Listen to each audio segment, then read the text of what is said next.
बिस्मिल्लाहिर्रहमानिर्रहीम। Legal points के साथ मियां इजाज अहमद एडवोकेट।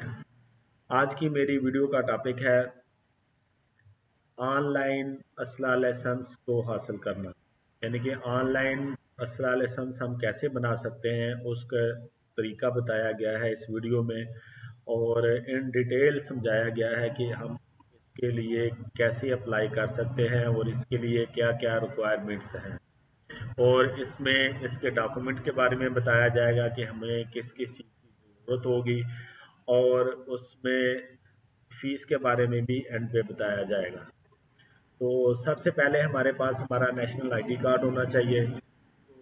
और हमारे पास हमने करेक्टर सर्टिफिकेट बनवाना है पुलिस वालों से। और हमारा एनटीएन नंबर होना चाहिए, ना सिर्फ एनटीएन नंबर, एनटीएन सर्टिफिकेट हो। हमें हमारी रिटर्न भी फाइल हुई हो। हमें फाइलर होना चाहिए, क्योंकि फाइलर के अलावा किसी का लाइसेंस नहीं बनेगा। और किसी पे एफआईआर है तो वो उसका केस डिस्पोज हो हुआ हो। अगर फिर भी वो ऑनलाइन शो हो रही है तो उसका भी लाइसेंस नहीं बनेगा। वो एसपीसीआरओ से उसको रिमूव करवाना पड़ेगा, उसका डाटा खत्म करवाना पड़ेगा। तो उसके साथ साथ उसका करेक्टर सर्टिफिकेट, उसका हेल्थ सर्टिफिकेट, उसका नेशनल आईडी कार्ड, उसके पास वाइट बैकग्राउंड में पिक्चर हो जो 6 माह से ज़्यादा पुरानी ना हो, उसका बैंक अकाउंट हो, उसकी डिटेल पूरी कंप्लीट, उसको कोड वगैरह सारा कुछ उसके पास हो। फिर उसने अगर अपने अलावा किसी और को भी अथराइज करना हो, कोई गार्ड रखने हो उनका, या अपनी फैमिली मेंबर, अपनी फैमिली का, अपने बच्चे का, तो उसका आईडी कार्ड, उसकी पिक्चर, फिर उसके गार्ड रखने हैं तो उस गार्ड के आईडी कार्ड और उनकी पिक्चर, ये भी उसके पास होनी चाहिए। और 100 रुपये का या 300 रुपये का एफिडेविट फॉर्म भी उसके पास होना चाहिए। और उसके साथ साथ उसकी अपने फिंगरप्रिंट, वो उसी वक्त फॉर्म डाउनलोड हो जाएगा। लेकिन आप वैसे भी अच्छे किसी फॉर्म के ऊपर अपने फिंगरप्रिंट्स लेकर अपने सिग्नेचर करके भी आप उसको अपने पास रख सकते हैं। तो चलते हैं वीडियो की तरफ। इसको प्रॉपर हम जो ना वो जैसे ही हम Punjab government online arm licence home department government of Punjab की वेबसाइट पे जाएंगे तो वहाँ पे हमें अपना नया अकाउंट बनाना पड़ेगा। जिनका तो अकाउंट बना हुआ वो उसी को लॉग इन करेंगे। अगर अकाउंट नहीं बना तो हमें अकाउंट बनाना पड़ेगा। उसमें हमारा वो फर्स्ट नेम, सेकंड नेम या सर नेम आता है, वो उसमें हम उसकी जो ना वो उसको पुट करेंगे। उसके बाद हमें हमारी वो डेट ऑफ बर्थ पूछेगा, नेशनल आईडी कार्ड नंबर, उसकी इश्यूएंस डेट, उसकी एक्सपायरी डेट, वो हमने लिख देनी है। उसके बाद हमारा प्रोफेशन पूछेगा, वो हमने वो लिख देना है। उसके बाद वो पूछेगा कि आप लाइसेंस का किस वजह से वो हासिल करना चाह रहे हैं, वो आप उसमें वो चीज़ें लिख देनी है। तो उसके साथ जब ये चीज़ें आप इतनी अपना बायोडाटा आप उसमें अपना डालेंगे, अपना नाम, बल्दियत, national ID card number, date of birth, और आईडी कार्ड की इश्यूएंस डेट, एक्सपायरी डेट, और फिर मोबाइल नंबर, और साथ ही वो उसका नेटवर्क पूछेगा। मोबाइल नंबर कन्वर्टेड नहीं होना चाहिए कि अगर आपके पास जैज़ का नंबर है और वो जोंग में कन्वर्टेड है तो वो नहीं चलेगा, उससे प्रॉब्लम क्रिएट होगी। आप वो नंबर उसमें एंटर करें जो सेम नेटवर्क पे चल रहा हो, यानी कि अगर वो जैज़ का नंबर है तो वो जैज़ के नेटवर्क पर ही चल रहा हो। तो उसके बाद वो कैप्चा कोड आएगा, वो आपने लिख के और उसको आपने सबमिट कर देना है। जो आपने ईमेल एड्रेस उसमें लिखा होगा उस ईमेल एड्रेस के ऊपर मेल चली जाएगी। उस ईमेल एड्रेस को आपने ओपन करना है। उसके ओपन करने के बाद आपने अपने अकाउंट को वेरीफाई करना है। जब आप उसको ओपन करेंगे तो उसमें जो कोड होगा वो उस कोड को दे के आपने दोबारा उसमें वो कोड लिख देना है, वेरीफाई उसको कर देना है। या वैसे ही वो उसको वेरीफाई करता है तो उसको फॉर्म आगे चलना शुरू हो जाएगा। फिर आपने देखना है कि आपने ऑल पाकिस्तान लाइसेंस बनवाना है या आपने अपने प्रोविंस का सिर्फ बनाना है। तो अगर आप हमें हम देखते हैं कि अगर हम सुबह पंजाब के लिए अप्लाई करते हैं तो उसमें फिर पंजाब के लिए एप्लीकेशन शुरू हो जाएगी। तो आपने पंजाब के लिए अप्लाई करेंगे, उसमें आपने सेम अपना नाम, बायोडाटा, अपना आईडी कार्ड नंबर, बल्दियत, अपनी डेट ऑफ बर्थ, ये लिखने के बाद आपने अगर अपने और किसी को अथराइज करना है तो उसका भी आपने ना वो उसका आईडी कार्ड नंबर आपने अपलोड करना है फ्रंट बैक से, और उसकी पिक्चर भी लगानी है, और उससे पहले आपने अपनी भी पिक्चर लगानी है, और आपने अंडरटेक कर सर्टिफिकेट उसमें उसको चेक करके उसको चेक मीन उसमें टिक का निशान आएगा, उसमें एक कॉलम होगा, उसको टिक करके आपने उसको ओके करना है कि मैं फाइलर हूँ।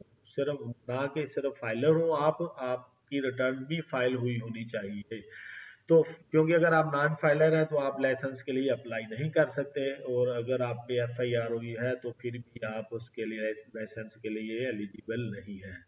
तो उसमें जैसे ही आप फाइलर के लिए वो करेंगे तो कि मैं फाइलर हूँ, तो वो एफ बी आर के साथ ही वेरिफिकेशन का सिस्टम शुरू हो जाएगा, वो फॉर्म ओपन हो जाएगा। तो उसमें जो ना वो आपका बायोडाटा आ जाएगा, वेरीफाई हो जाएगा। फिर उसमें आपके प्रोफेशन के बारे में पूछा जाएगा, आपने प्रोफेशन लिखना है। अगर आप गवर्नमेंट ऑफिसर हैं तो फिर आपकी वो अपना नंबर वगैरह अपना बायोडाटा उसमें लिखना है। अगर आप कोई बिजनेसमैन है तो आपने अपना वो उसमें लिख देना है। अगर कोई मिलिट्री का आदमी है या रिटायर्ड है, अदर सर्विस है, तो उसने अपनी वो सर्विस बुक उसके पास होनी चाहिए, उसमें वो अपलोड भी करनी होगी, उसने वो भी लिखना होगा, क्योंकि उनके लिए फीस में कंसेशन अच्छी खासी होगी, बल्कि उनके लिए ये फ्री लाइसेंस बनेगी। तो उसके बाद आपने अपने गार्ड वगैरह की भी मालूमात दे के आपने अपना भी उसमें पिक्चर्स वगैरह अपलोड कर देनी है, आईडी कार्ड आप फ्रंट बैक से, और जो अगर अपने गार्ड और फैमिली मेंबर है इसको आपने डेजिग्नेट किया है कि ये इसको रिटेन कर सकते हैं मेरे अलावा वेपन को, तो उनके भी आपने उनकी पिक्चर वाइट बैकग्राउंड के साथ जो 6 माह से ज़्यादा पुरानी ना हो, और फ्रंट बैक से आईडी कार्ड नंबर भी अपलोड कर देना है। फिर उसके बाद मरहला आ जाएगा, उसमें फिर आगे फिंगरप्रिंट का आ जाएगा, वो फॉर्म आप उसको डाउनलोड करके प्रिंट आउट करेंगे। उसके ऊपर आपने जिस जगह पे वो अंगूठे का बताएगा, लेफ्ट हैंड आ गया तो लेफ्ट हैंड का अंगूठा है, इंडेक्स फिंगर है, सेंटर फिंगर है, रिंग फिंगर है और स्मॉल फिंगर है, वो आपने उसी तरह उनके ऊपर उनको आपने अंगूठे लगा के फिंगर लगा के सारी आपने दोनों हाथों की उनको अच्छे स्कैनर से स्कैन करके अपलोड कर देना है। फिर आगे सिग्नेचर का मरहला आ जाएगा, उसमें आपने फॉर्म प्रिंट आउट करके उस पर सिग्नेचर करके आपने उसको भी अपलोड कर देना है। इसमें ये 6 DML बता रहे हैं, 6 DML से बड़ा ना हो, और 7 MB से बड़ी फाइल ना हो। तो ये आपने साइज का ख्याल रखना है, वो उसके साथ भी लिखा हुआ भी आ जाएगा जैसे ही आप इसको फिल करेंगे। तो ये चीज़ें आपके लिए जो ना वो जरूरी है। एक दफ़ा मैं दोबारा आपको चेकलिस्ट के बारे में बता दूं कि आपको अपना एक एफिडेविट चाहिए होगा, 300 रुपये का या 100 रुपये का। तो उसके साथ CNAC होगा आपका अपना, और रिटेनर का आपकी अपनी पिक्चर, या जिस और किसी को आप अलाउ करते हैं कि ये भी मेरे अलावा वेपन को रिटेन कर सकता है। तो उसके साथ साथ आपकी बैंक की डिटेल होनी चाहिए, और हेल्थ सर्टिफिकेट होना चाहिए, NTN सर्टिफिकेट, रिटर्न फाइल होनी चाहिए, फिर पुलिस करेक्टर सर्टिफिकेट होना चाहिए, फिर सिग्नेचर वाला फॉर्म वो जो जैसे आपने प्रिंट आउट करके आपने ऊपर अपलोड कर देना है, और फिर रिटेनर की फोटोग्राफ और CNIC भी आपने लगा देनी है, उसके ऊपर अपलोड कर देनी है। और अगर कोई सर्विसमैन है, कोई मिलिट्री का आदमी है, तो उसकी सर्विस होनी चाहिए, वो भी उसने अपलोड कर देनी है। ये आपने एप्लीकेशन को फिर उसके बाद आपने जब सारा कंप्लीट कर देना है, फिर आप में उसको रिव्यू भी कर सकते हैं। रिव्यू को क्लिक करके आपकी एप्लीकेशन सारी आपके सामने आ जाएगी। अगर उसमें आप कोई चेंजिंग करना चाहें तो आप उसमें चेंजिंग कर सकते हैं। फिर वो आप जब आप सबमिट करेंगे तो उसमें PSI कोड आ जाएगा। जब PSI कोड आ जाएगा तो उसको आप जैज कैश के थ्रू या किसी बैंक के थ्रू आप उसकी पेमेंट कर सकते हैं। अब आगे मोस्ट इम्पॉर्टेंट बात फीस के बारे में। पहले जो लाइसेंस बनाने की फीस होती थी, 10,000 रुपया फीस होती थी, और उसको रिन्यू करने की फीस होती थी 1,000 रुपया। अभी उन्होंने जो पंजाब के लिए रखी है फीस, वो 50,000 रुपया लाइसेंस की फीस है, और रिन्यू करने की उसकी फीस रखी है 5,000 रुपया। और आल पाकिस्तान के लिए यही फीस जो है वो बनाने की 1 लाख रुपया है। तो फीसें बहुत ज़्यादा है, तकरीबन जो है ना वो 2,000 गुना फीसें बढ़ चुकी है।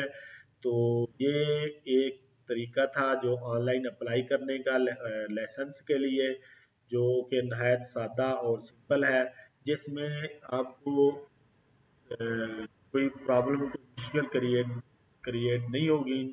और सबसे जो बेनिफिटेड चीज़ इसमें ये है कि आपको बार बार किसी ऑफिस में चक्कर लगाने के, या कोई किसी जगह पे आप डीसी ऑफिस में जा रहे हैं कि आगे उनके जो क्लर्क होते हैं, या नादरा ऑफिस में जा रहे हैं, वहां पे प्रॉब्लम पेश आ रही है, लंबी लाइन में लगे हुए हैं, तो किसी जगह पे कोई, आपको पता हमारे जो हालात हैं, कोई रिश्वत का मामला आ जाता है, कोई किसी जगह पे पैसे मांगने वाले लोग होते हैं, यहाँ पे आपको वो प्रॉब्लम नहीं पेश आएगी। आपने जो डॉक्यूमेंट बना के अपने पास रखे होंगे, जो फाइल आपके पास कंप्लीट होगी, आपको आपने आपने उनको उन पे अपलोड कर देना है। तो ये था तरीका इसको ऑनलाइन आर्म्स लाइसेंस हासिल करने का, उसको अप्लाई करने का तरीका। फिर उसके बाद आपने लास्ट में आपने जो एक एप्लीकेशन में मोस्ट इम्पोर्टेंट चीज़ थी, उसमें आपने एक एड्रेस भी आपने लिखना है कि किस जगह पे आपको, कौन से डिस्ट्रिक्ट में और कौन से आप एड्रेस पे आप इसको रिसीव करना चाहेंगे। सबसे पहले प्रोविंस आएगा, उसको आप क्लिक करेंगे, फिर डिस्ट्रिक्ट आएगा, फिर आगे जो एड्रेस आएगा वहाँ पे आपने वो दादरा ऑफिस जो आपका करीबी होगा वहाँ पे आप उसका एड्रेस देंगे, वहाँ से जाके आप उस लाइसेंस को रिसीव कर सकेंगे। और फिर उनके लिए जो किसी दूसरे प्रोविंस से हो या किसी दूसरे डिस्ट्रिक्ट से हो, उनके लिए ये है कि उनके एक, अगर उनके आईडी कार्ड पे परमानेंट एड्रेस और है, और मौजूदा एड्रेस जो ना वो प्रेजेंट एड्रेस दूसरे वाला है, और है चेंज है दोनों में, तो वो प्रेजेंट एड्रेस पे भी वो अप्लाई कर सकते हैं, लेकिन उनको पुलिस वेरिफिकेशन परमानेंट एड्रेस से भी और प्रेजेंट एड्रेस दोनों से बनवाना पड़ेगा। ये उनके लिए जो ना वो एक एक्स्ट्रा काम होगा। तो ये एक बात मेरे ज़हन में आई, तो मैंने कहा कोई आप नाज़रीन को ये भी बताता चलूँ। तो उम्मीद है कि आप लोगों को ये सिंपल सी जो ना वो अप्लाई करने का, जो एप्लीकेशन अप्लाई करने का तरीका है वो समझ आ गया होगा। अगर फिर भी अगर आपको किसी किस्म की मुश्किल पेश आती है, तो आप जो ना वो कमेंट सेक्शन में क्वेश्चन कर सकते हैं, तो मैं उनका जवाब दूंगा आपको। अगर इस वीडियो के अलावा भी अगर आपको कोई क्वेश्चन हो, आपका लॉ के रिलेटेड आपका कोई पॉइंट हो, तो आप वो भी रेज कर सकते हैं कमेंट सेक्शन में, आप क्वेश्चन कर सकते हैं, ताकि मैं उसके मुताबिक उसके लिए एक वीडियो बनाकर शेयर कर सकूं। आप मेरी वीडियो को ज़्यादा से ज़्यादा शेयर करें, वीडियो को लाइक करें, कमेंट करें, और मेरे चैनल को सब्सक्राइब करें, ताकि आपको मेरे आने वाली हर नई वीडियो मिल सके। अभी इजाज़त चाहता हूँ। अल्लाह हाफिज़। अस्सलाम वालेकुम।